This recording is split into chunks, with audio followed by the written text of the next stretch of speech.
Hello guys, in this video, I will show you how to fix a payment declined issues on Amazon and Shopify apps step by step.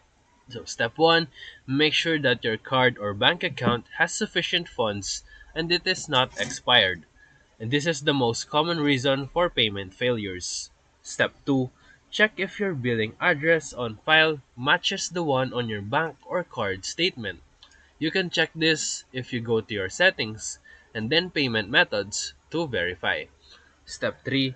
If you're using a prepaid card, you can switch to a credit or debit card as not all prepaid cards are supported on Amazon or Shopify.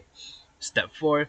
Disable any VPN or ad blocker that might interfere with the payment verification, especially on mobile apps. Step 5. Try removing and re-adding your payment method.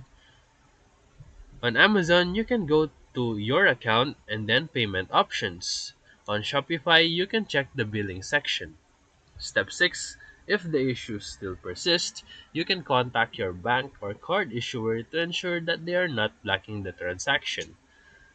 And you can also go to the Amazon and Shopify Help Center to ask anything if they can help you.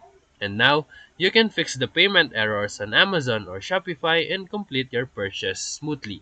So if this video helped you, feel free to like and subscribe for more quick tutorials, reviews, and comparison videos. Thank you for watching.